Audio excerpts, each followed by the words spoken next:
Bonjour, comme vous le savez bien, je suis Itson Edouard, votre professeur de piano. Un étudiant m'a posé cette question. Monsieur, qu'est-ce qu'un riff et comment utiliser un riff, soit pour improviser ou bien dans un morceau? C'est ce qu'on va voir aujourd'hui. À tout de suite.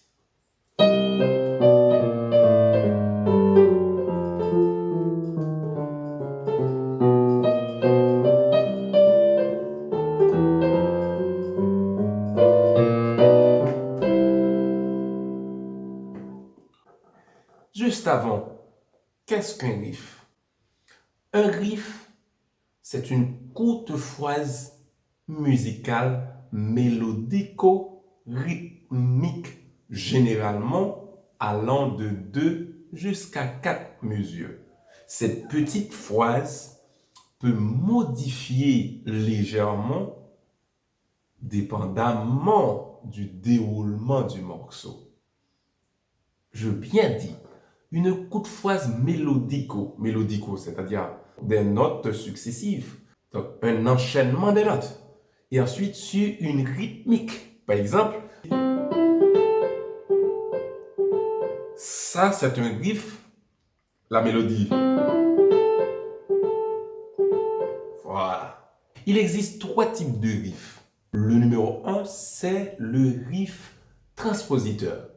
Le riff transpositeur, c'est-à-dire la transposition, c'est le passage ou bien c'est le transfert de la mélodie ou bien d'une mélodie dans une autre tonalité, dans un autre ton, mais sans changer les intervalles. Je dis bien, c'est de jouer le riff sur des accords différents, des accords à des tonalités différentes. Par exemple, on va prendre ce petit riff en do majeur. Tu vois, ça se fait sur un la mineur, un do sixième. On va ajouter quelques petites notes d'ornementation, d'embellissement si on veut.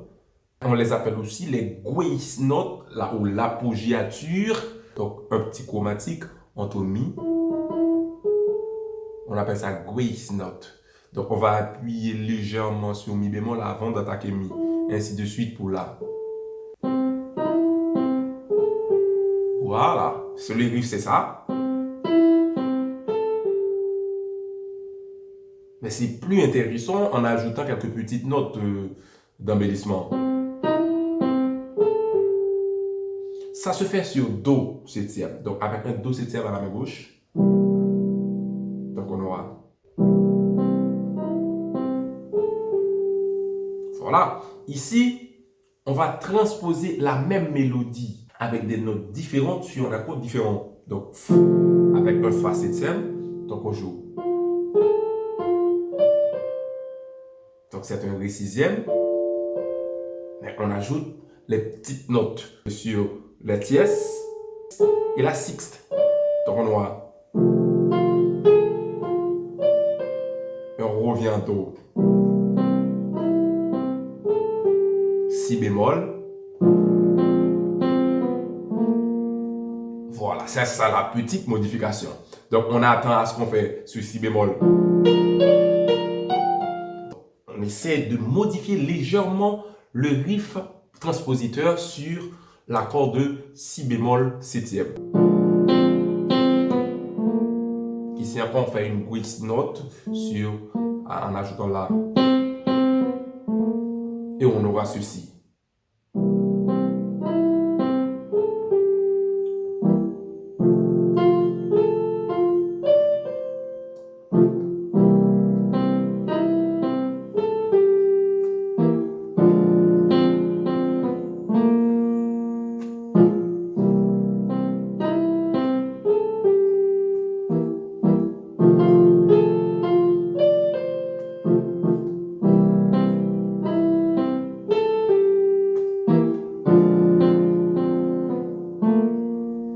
Oh là là, ça sonne bien. Ça, c'est le riff transpositeur.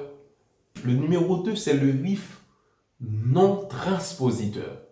Si le numéro 1, c'est le riff transpositeur, pour le numéro 2, c'est le riff non transpositeur. C'est-à-dire, la tonique, quand je parle de tonique, je parle de la première note du riff, ne changera jamais. Par contre, il y aura des petites notes qui changent au milieu du riff. Mais attention, la tonique ne change pas. Écoutez ce que cela va nous donner pour le riff non transpositeur.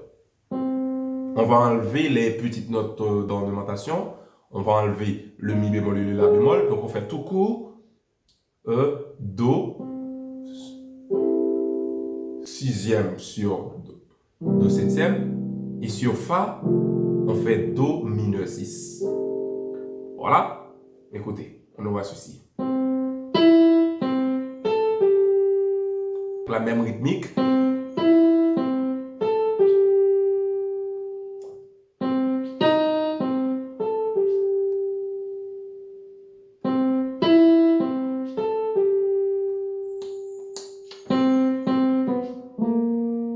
Voilà.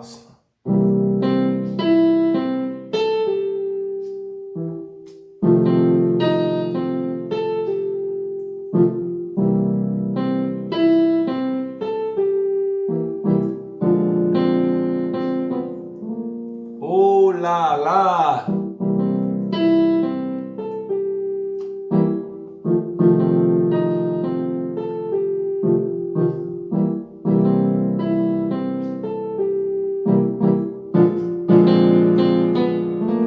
Ouh, c'est intéressant ça. En fin de compte, le riff numéro 3, c'est le riff fixe. Quelque chose qui est fixe, c'est quelque chose qui est immuable, qui ne change pas, qui ne modifie pas. Sur des accords différents, on entend le même riff. On vient avec un autre riff, donc on fait...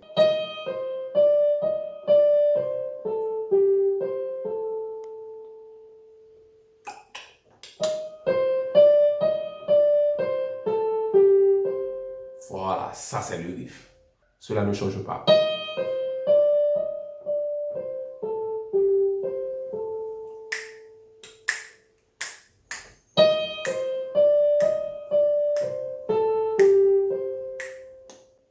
À la main gauche, on fait un...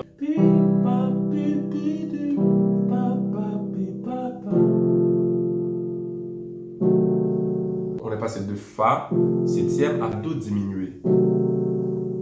Voilà. Et ensuite, on revient à Do et à Do septième. Et on voit ceci.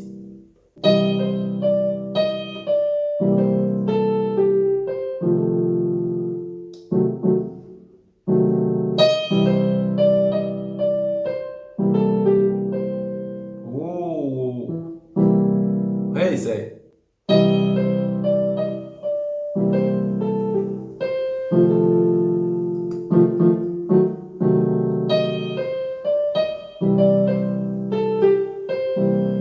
Ok. Ça, c'est le riff fixe. On va mélanger les trois. Vous allez voir ce que ça va donner. Mais à la main gauche, on va jouer un petit chromatique. Do. Sur Do septième, on fait Do. Comme ça. Sur Fa, Fa. On arrive en Do, on revient à Do.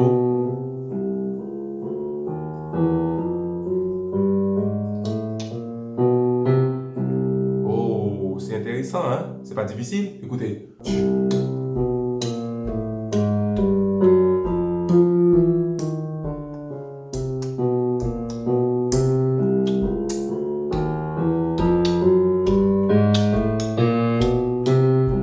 Ok, écoutez.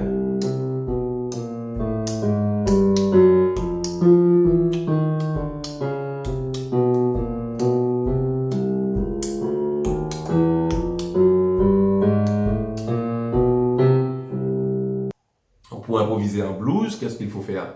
Il faut chercher un riff.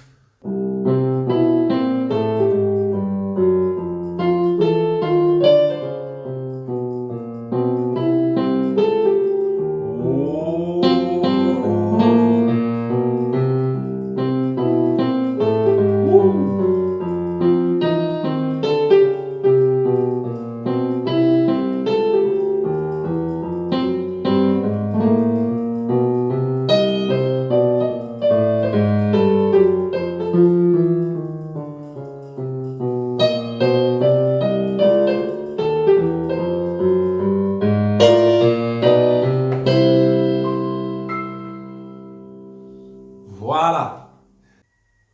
Si vous avez aimé ce cours, je vous demande de vous abonner. Ensuite, partagez cette vidéo. Et n'oubliez non plus de cliquer sur la petite cloche. Ceci dit, vous serez notifié de toutes les vidéos que je mettrai en ligne chaque semaine.